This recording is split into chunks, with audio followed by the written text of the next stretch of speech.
శ్రీ గురుభ్యో నమః. శ్రీమాత్రే నమః.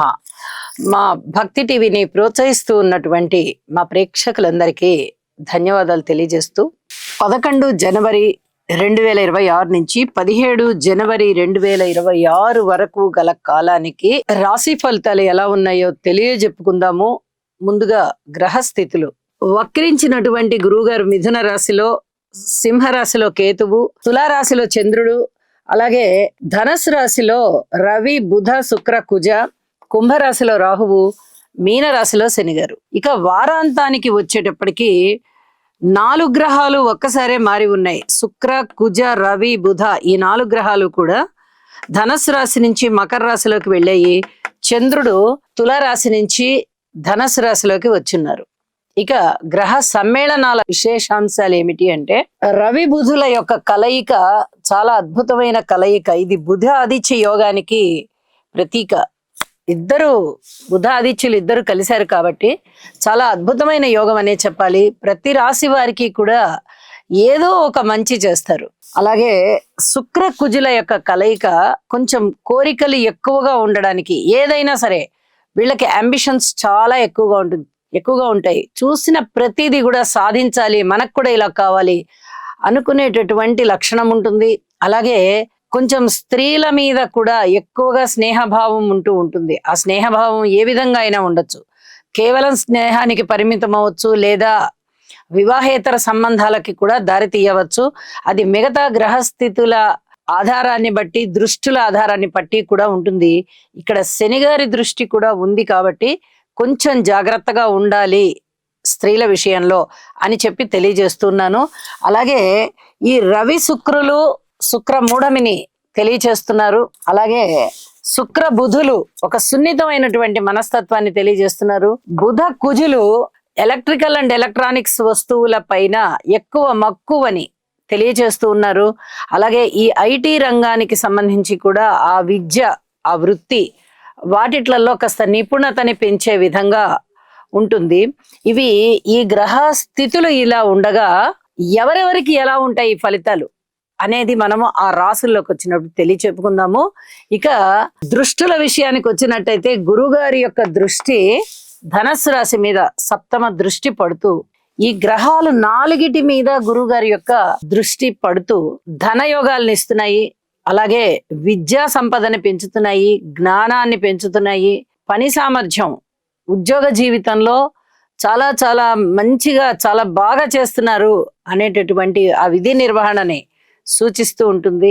అలాగే భూమికి సంబంధించి తగాదాలు లేకుండా, ఏదైనా వాహనాల కొనుగోలు విషయంలో, అమ్మకాల విషయంలో సజావుగా జరిగిపోయేటట్టుగా, రియల్ ఎస్టేట్ కూడా చాలా బాగుండేటట్టుగా ఇవన్నీ కూడా గురువుగారి దృష్టి చేత చాలా బాగుంటాయి. ఇంకా ముఖ్యంగా చెప్పాలంటే బంగారం బిజినెస్ చేసేవాళ్ళు, ఈ గోల్డ్ వ్యాపారస్తులు, తయారు చేసేవారు, వీళ్ళందరూ కూడా చాలా చాలా బాగుంటారు.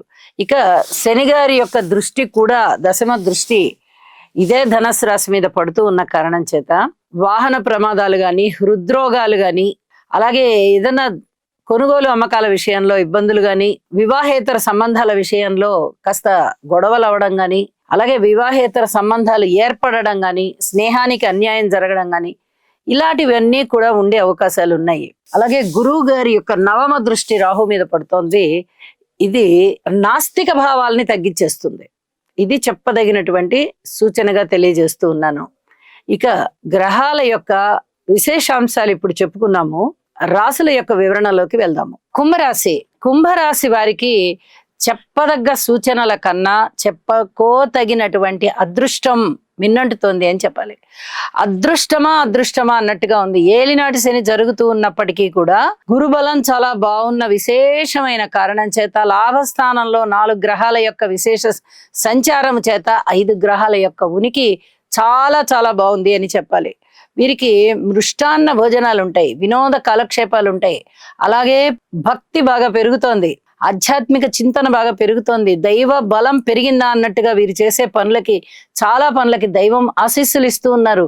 ఇక లాభాల బాట గురించి చెప్పనే అవసరం లేదు. లాభస్థానంలో ఉన్నటువంటి గ్రహాలు ఎప్పుడైనా ధనాన్నే ఇస్తాయి అని చెప్పడానికి లేదు. ఆ లాభం ఏ విధంగా ఉండొచ్చు, ఒక మాట రూపకంగా ఉండొచ్చు, అలాగే ఒక ఉత్తరం రూపకంగా ఉండొచ్చు. ఇప్పుడు ఉత్తరాలు తగ్గిపోయాయి, మెసేజ్లు పెరిగిపోయాయి. ఒక మెసేజ్ రూపంలో ఉండొచ్చు, అలాగే ఒక వస్త్రాల రూపంలో, బహుమతుల రూపంలో, విలువైన వస్తువులు బహుమతులుగా స్వీకరించే రూపంలో, సన్మాన సత్కారాల రూపంలో, ఏదైనా మంచి మంచి అవకాశాలు రావడం, జీవనోపాధి గురించి, అలాగే ఆదాయం పెరగడం గురించి, ఇలాగా వాహనాల గురించి ఎంతైనా చెప్పుకోవచ్చు.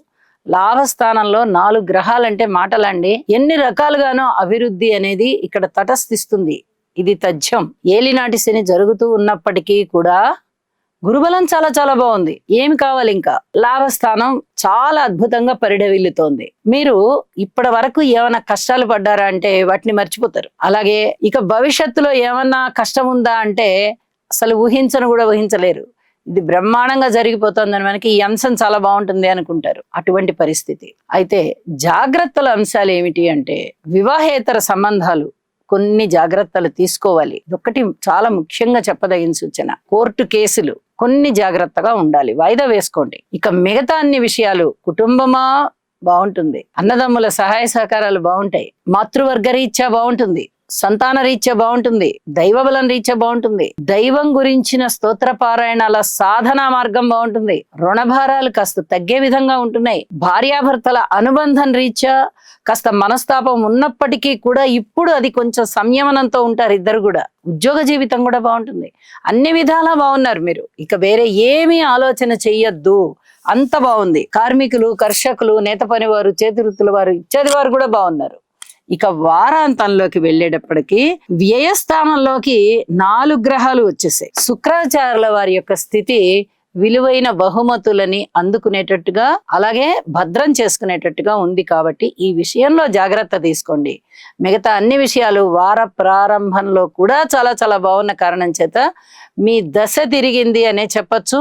ఓర్పుతో, సహనముతో, మళ్ళీ మీ యొక్క కృషిని పెంపొందించుకోవడంతో మరింతగా ఫలితాలని ముందరికి తీసుకొని వెళ్ళండి. ఇది మరీ చెప్పదగ్గ సూచన. శివారాధన చెయ్యండి, అద్భుతమైన ఫలితాలు మీ సొంతం. శివ కుటుంబం యొక్క చిత్రపటాన్ని పూజా మందిరంలో పెట్టుకొని పూజించండి. అన్ని విధాల ఆటంకాలు తీరిపోతాయి. అద్భుతమైన మనశ్శాంతి, అభివృద్ధి 2 ఉంటాయని చెప్పి తెలియజేస్తున్నాను. శుభం. సర్వే జనా సుఖినో భవంతు.